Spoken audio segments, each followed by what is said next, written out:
So as I mentioned before, in each section of this course, I want to teach you a brand new Django skill or tool that's going to help you become a better developer. And in this section, we're going to kick things off by talking about pip env. Now you can just get from the name there, it's pip env. It's a combination of the pip tool and the virtual environment. And it seems very just straightforward and maybe, why is that special? Well, you'll see as we move along, it's a very helpful tool and it just makes things that much more simpler for us. So with that in mind, let's go ahead and create our Django project. Fire up a terminal and move to wherever you'd like to create that project. For me, I think the desktop is a good place, so I'm going to move on to my desktop here. Now, this is an intermediate Django course, so you should already have Django installed. If not, the command you would need is just pip3 install Django. But again, I'm assuming you've got that background. So with Django installed, let's create our project with a Django-admin start project. And let's go ahead and give this a name like Hall of Fame Vids. Feel free to use whatever name you want, but to me, HOF Vids, all right, that kind of describes what's going on here. So I'll go ahead and hit enter on that. We'll see that it shows up on the desktop. Excellent. Now, I always like to rename the directory of the top level folder, right? Because if we go ahead and open this up, there's a folder called Hall of Fame Vids that inside of it has another folder called Hall of Fame Vids, right? That can get kind of confusing. If we go to the desktop here, right, it's HOF Vids and then also HOF Vids. Yeah, that can get confusing. So I'm going to rename this top level folder here to just HOF Vids-project. Excellent. And with that in place, I'm going to go ahead and move into that directory. And once I'm inside, this is where pip env comes into play. So you have to move into an existing project, but once you're there, let's go ahead and get pip env installed. We do that with pip3 install pip env. And now it's time for the real magic. So go ahead and do a pip env install. Now what this does is it goes and creates a new virtual environment for you for this specific project that you're working on.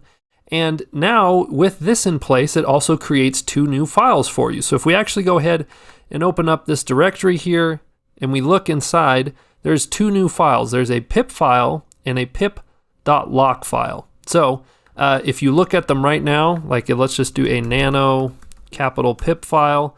You can see, all right, there's a few like basics here. We're running Python version 3.7, but there's no pip packages in here yet. So let's go ahead and change that. What we're going to do is we're going to do, instead of just a pip3 install, we're just going to do a pip env install. And we're going to install, for the very first thing, Django. So again, this is installing it so it's inside of our virtual environment in our project. But rather than just doing it with pip3 and having to go into our virtual environment, we don't even have to be inside of our virtual environment. If we do this pip env install, it'll just automatically add it to our virtual environment and it updates our pip file. So we'll go ahead and give this a second, and you'll notice this little animation there when it said locking. That's going to be important here in just a second. But let's go ahead and do our last command where we did a nano of pip file.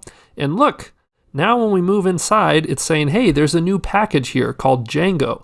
And it's got the star there to say, hey, just whatever the latest version is, and you can get more specific about which version you'd like of your different packages. But this pip file is going to have all that information. And this is very similar to if you've seen before projects that use like a requirements.txt, right? Because you can, let me go ahead and get out of here.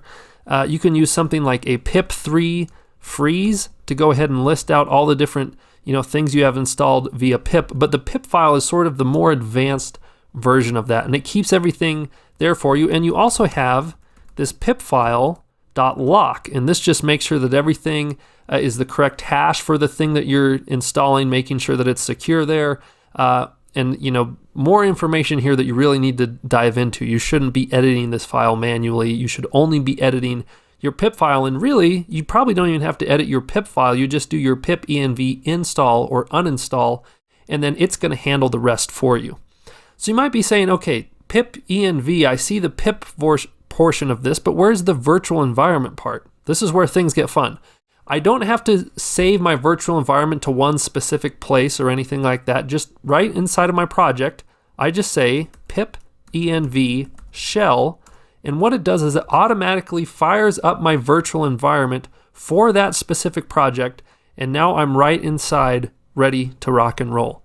Now, since recording this video, I've learned a cool trick. We're in a regular virtual environment, except for if we try and hit deactivate, it's going to be a bad time. We're still sort of in this limbo land. You'll notice like the name of the computer is not over here on the left. It's just, you can still see whatever it is that you want in your project, but it's not going to be as great. So, and you'll have to, close your terminal, open it back up again, and then, have to get into your project. So rather what you should do is when you do pip env shell and then get into your virtual environment, simply type exit, and then you leave it, and then everything's the same. You're back in sort of a regular session. So before, I had recommended to use deactivate, but it kind of made it awkward to get in and out. But a student helped me realize exit is the proper way to get out of the virtual environment when you're using pip env. So make sure you use exit. Again, pretty cool that, we have all of this. You can still install things manually via pip, but if you're going to be using pip env, you should really commit to the system and say, okay, rather than a pip3 install, I'm going to do pip env and install it that way, because again, it makes use of that pip file and the pip file.lock.